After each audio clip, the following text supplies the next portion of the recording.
Hello students, जय हिंद। स्वागत है आप सभी का। मैं हूं दीपेंद्र प्रताप सिंह और जैसे कि आप सभी जानते हैं एफ कैट 1 2026 का नोटिफिकेशन आ चुका है।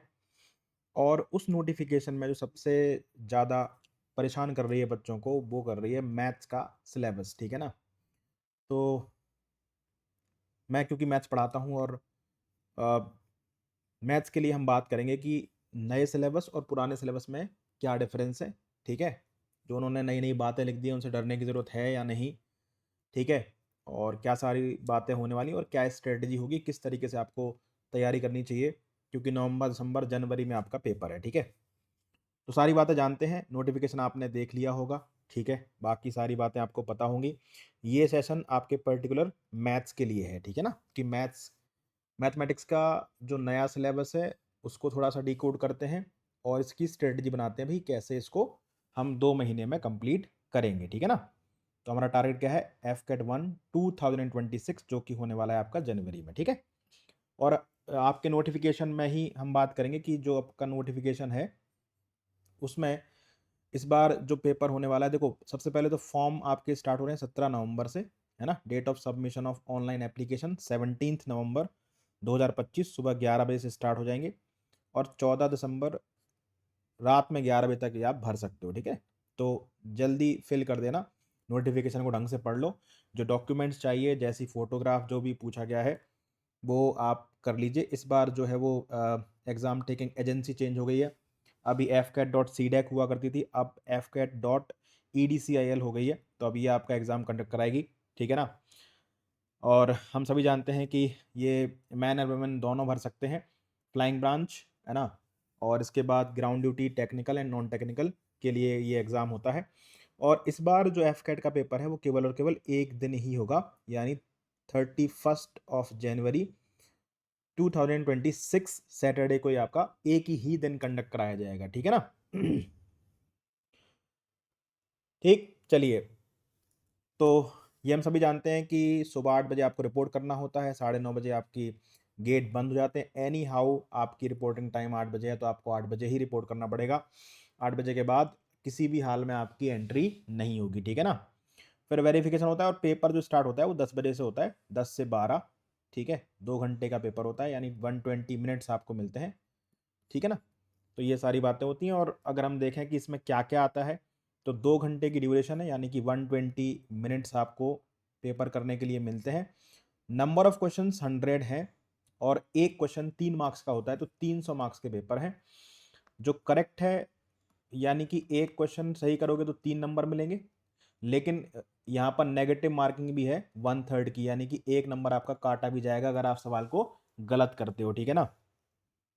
तो एक्यूरेसी बहुत इंपॉर्टेंट है ना, कि जो हम सवाल कर रहे हैं वो गलत नहीं होना चाहिए। अगर गलत हो गया तो क्या होगा कि जो 3 नंबर मिलने थे वो गए, साथ में 1 नंबर और चला गया, यानी कि 4 नंबर का लॉस होता है। ठीक है ना। इसको ऐसे मत देखा करो कि 1 नंबर का लॉस होगा, नहीं, ये आपका ओवरऑल 4 नंबर का लॉस होगा। ठीक है। अब इसमें ये नहीं बताया कि नंबर ऑफ क्वेश्चंस किसके कितने हैं। ठीक है। जनरल अवेयरनेस के कितने हैं, वर्बल एबिलिटी, है ना, in English, numerical ability and reasoning and military aptitude test, इसमें नंबर ऑफ क्वेश्चंस किस सेक्शन से कितने हैं ये नहीं बताया गया। हम जानते हैं कि पीछे जब कुछ चेंज हुआ था तो पहले मैथ्स के 18 क्वेश्चन आते थे। ठीक है ना। फिर 18 से 20 हो गए थे। तो अभी तक 2025 तक अगर हम देखेंगे तो मैथ्स की मैं बात कर रहा हूँ, मैथ्स के हमारे पास 20 क्वेश्चन आते थे। ठीक है। 20 क्वेश्चन आते थे, 18 आते थे पहले, फिर इसके बाद ये 20 हो गए थे। ठीक है। अब 20 ही रहेंगे या बढ़ेंगे, ये अभी पूरे नोटिफिकेशन में कहीं नहीं लिया लिखा है, लेकिन हम चाहे 20 क्वेश्चन आए चाहे 25 क्वेश्चन आए, हम इसके लिए तैयार रहेंगे। ठीक है ना। क्वेश्चंस कितने भी आए, मार्क्स उतने ही रहेंगे। क्वेश्चन, नंबर ऑफ क्वेश्चन आपके 100 रहेंगे। ठीक है ना। और ये जीएस, रीजनिंग, इंग्लिश और मैथ्स, ये 4 सब्जेक्ट आपके यहाँ पर आने वाले हैं। ठीक। चलिए, अब ये क्या है सर, ये है आपका ओल्ड मैथ्स का सिलेबस, है ना। ये ओल्ड सिलेबस है आपका, यानी 2025 तक इसी सिलेबस से मैथ्स के क्वेश्चन बन रहे थे। यहाँ पर आपका decimal, fraction, time and work, average, percentage, profit and loss, ratio proportion, simple and compound interest, time, speed and distance, races, train, boat and stream, एक ही बात है, टाइम डिस्टेंस ही हो गया। Area and perimeter clearly mention था कि हम केवल एरिया पूछेंगे और पेरीमीटर पूछेंगे, है ना। Probability, number system and number series, mixture allegation और क्लॉक, यानी कि प्योर हमारा अरिथमेटिक आता था, पूरा पूरा क्या था, अरिथमेटिक था। ठीक है, अब ये है हमारा 2026 का, है ना, सिलेबस, यानी कि 2026 के बाद से अब इस मैथ्स के सिलेबस से आपको क्वेश्चन देखने को मिलेंगे। ठीक है, यहाँ पर भी न्यूमेरिकल एबिलिटी ही नाम है, डेसिमल फ्रैक्शन यहाँ पर भी है, टाइम एंड वर्क यहाँ पर भी है, average, percentage, profit and loss, ratio proportion, simple and compound interest, है ना, टाइम एंड डिस्टेंस, रेश, ये सब कुछ सेम है। एरिया एंड पेरीमीटर भी लिखा हुआ है, प्रोबेबिलिटी भी लिखा हुआ है, number system and number series भी लिखा हुआ है, मिक्सचर एंड एलिगेशन रूल्स भी लिखा हुआ है। क्लॉक को हटा दिया गया है यहाँ, अब क्लॉक हटा करके ऑब्वियस सी बात है रीजनिंग का टॉपिक है तो आप रीजनिंग में पढ़ेंगे ही, है ना। तो अगर यहाँ पर आ भी जाएगा तब भी कोई दिक्कत नहीं, नहीं आएगा तब भी कोई दिक्कत नहीं, ठीक है, रीजनिंग में तो आप पढ़ते ही हो।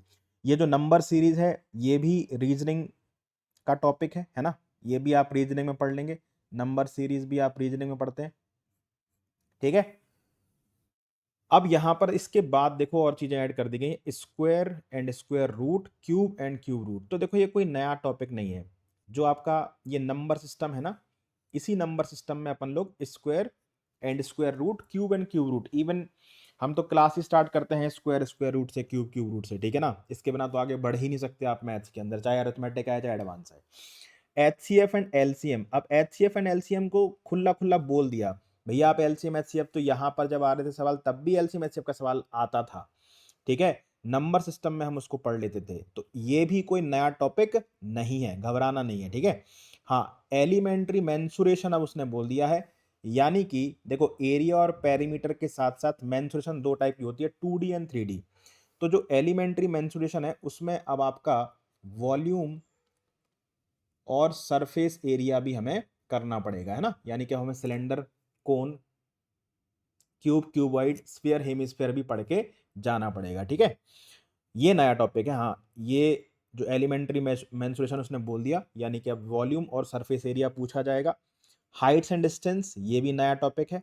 कंप्लीट टिग्नोमेट्री नहीं आएगी, हाइट एंड डिस्टेंस आएगा, ठीक है ना। हाइट एंड डिस्टेंस के लिए ज़्यादा परेशान होने की जरूरत नहीं है, बस साइन कॉस टेन की वैल्यू पता होनी चाहिए बस, है ना, कि परपेंडिकुलर अपॉन बेस क्या होता है, बेस अपॉन हाइपोटेनस क्या होता है, बस ये पता होना चाहिए हाइट एंड डिस्टेंस के लिए। और बेसिक जो वैल्यू होती है कि साइन 30 कितना होता है, 45 कितना होता है, अगर ये पता है तो आप हाइट एंड डिस्टेंस सवाल कर ले जाओगे। मैं इसकी आपको कंप्लीट प्रैक्टिस कराऊंगा, ठीक है। अपन लोग मेंसुरेशन भी कंप्लीट करेंगे क्योंकि प्रीवियस ईयर क्वेश्चन में तो ये मिलेंगे नहीं, क्योंकि नया टॉपिक आ रहा है, ठीक है, तो इसका कंप्लीट मैं आपको करा दूंगा। स्टैटिस्टिक्स, ये भी नया टॉपिक है सर, है ना। इसमें देखो उसने बता दिया स्टैटिस्टिक्स, क्योंकि बहुत कुछ है पूछने के लिए स्टैटिस्टिक्स में, ठीक है ना। लेकिन वो कह रहा है कि मैं केवल मीन मीडियन मोड पूछूंगा, तो परेशान नहीं होना, बहुत आसान होता है मीन मीडियन मोड, ठीक है। यहाँ पर मीन मीडियन मोड ही पूछा जाएगा, डेटा 3 टाइप के होते हैं, है ना, उनके मीन मीडियन मोड आपको निकालना सीखना है बस, ठीक। और एक्सपोनेंट्स एंड पावर्स, भाई सर्ड्स, है ना, सर्ड सिंथेसिस तो हम पढ़ते ही थे ना नंबर सिस्टम के अंदर, सिंप्लीफिकेशन जब आता था। तो ये भी कोई नया टॉपिक नहीं है, नए टॉपिक केवल 3 ही हैं अगर देखा जाए, मेंसुरेशन, हाइट एंड डिस्टेंस और स्टैटिस्टिक्स। और इनमें भी ऐसा कोई बहुत भारी नहीं है कि सीडीएस के लेवल का आएगा, ठीक है ना। स्टैटिस्टिक्स सीडीएस में आती है, सीडीएस में मीन मीडियन मॉड भी आता है ना। इसके बाद आपका डेविएशन भी आता है, स्टैंडर्ड डेविएशन, मीन डेविएशन, सब कुछ आता है, ठीक है वहाँ पे। लेकिन यहाँ पर केवल कह रहा है कि मीन मीडियन मोड ही पूछेंगे, और हाइट एंड डिस्टेंस, वहाँ तो टिग्नोमेट्री भी आप पढ़ते हो, ठीक है, वहाँ पर ज्योमेट्री पढ़ते हो, अलजेब्रा भी पढ़ते हो, लेकिन यहाँ पर केवल आपको हाइट एंड डिस्टेंस ही पूछ रहा है। तो ये कोई नए टॉपिक नहीं है, ध्यान रखिएगा, नए टॉपिक ये कोई नहीं है, केवल 3 नए टॉपिक हैं जिनके आपको ज़्यादा परेशान होने की जरूरत नहीं है। पहला आपका आ जाएगा यहाँ पर मेंसुरेशन, ठीक है, और आसान है मेंसुरेशन, यहाँ पर फॉर्मूला बेस्ड ही होता है। इसमें हम पढ़ेंगे वॉल्यूम एंड सरफेस एरिया, ठीक है। क्या क्या पढ़ना है अभी यहाँ पे, यहाँ पर आ जाएगा आपका सिलेंडर, जिसको आप बेलन बोलते हो, दूसरा आपका आ जाएगा कोन, ठीक, तीसरा फ्रस्टम, कोन को काट देते हैं तो फ्रस्टम बन जाता है, चौथा आपका आ जाएगा क्यूब, ठीक है, इसके बाद क्यूबॉइड, घन घनाभ, इसके बाद आपका आ जाएगा स्फीयर एंड हेमिस्फीयर। ठीक है, तो ये सारी चीज़ें हमें यहाँ पर पढ़नी है। ठीक, ये मेंसुरेशन हो गया। दूसरा हमारे पास क्या है भाई, हाइट एंड डिस्टेंस। तो हाइट एंड डिस्टेंस ट्रिग्नोमेट्री का पार्ट है, लेकिन इसके लिए आपको कंप्लीट ट्रिग्नोमेट्री पढ़ने की जरूरत नहीं पड़ेगी। कुछ फॉर्मूले पता होना चाहिए साइन थीटा कॉस थीटा के, है ना, sine theta cos theta tan theta की कुछ वैल्यू याद होनी चाहिए, 0 डिग्री, 30 डिग्री, 45, 60, 90 वाली, है ना। वो टेबल मैं याद करा दूंगा, आपको टेंशन नहीं लेनी। और सवाल कैसे कैसे बनते हैं वो भी अपन लोग कर लेंगे इसमें, ठीक है ना। बेसिक बेसिक कुछ फार्मूले, साइन थी टू थीटा का फार्मूला, है ना, कॉस टू थीटा का फार्मूला, टेन टू थीटा का फार्मूला, ये बेसिक बेसिक फार्मूले। और नंबर 3 जो है वो हमारा स्टैटिस्टिक्स है। ठीक है, और इसमें भी हमें क्या पढ़ना है भाई, मीन, मीडियन और मॉड, ये 3 चीज़ें पढ़नी है। और ये मीन 3 टाइप के होते हैं भाई, है ना, arithmetic mean, geometric mean, harmonic mean. Median क्या होता है सर, मीडियन पोजिशनल एवरेज है, जैसे मीन एवरेज का ही पार्ट है, मीडियन पोजिशनल एवरेज है, और मॉड क्या है, फ्रिक्वेंसी, जिस डेटा की फ्रिक्वेंसी सबसे ज़्यादा है वही हमारा मॉड कहलाता है। इन तीनों में रिलेशन क्या है, 3 टाइप के डेटा होते हैं, है ना। उनका मीन मीडियन मॉड कैसे निकालना होता है, ये सारी बातें मैं आपको कंप्लीट करा दूंगा। ठीक है, तो टेंशन लेने की जरूरत नहीं है।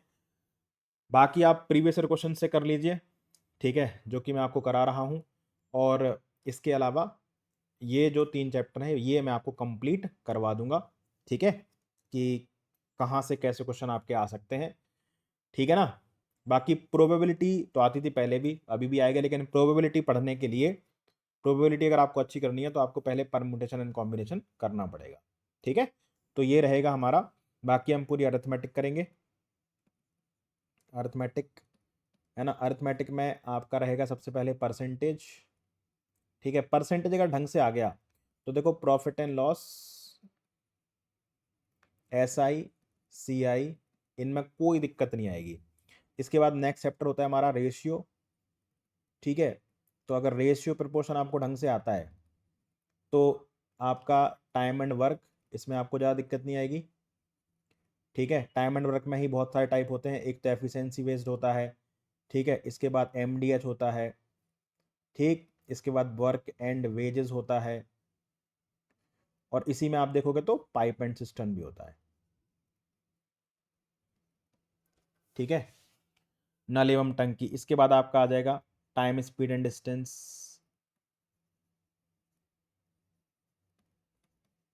इन सबके क्वेश्चन आपको प्रीवियस ईयर में देखने को मिल जाएंगे, कैसे क्वेश्चन पूछता है एफकेट में, ठीक है।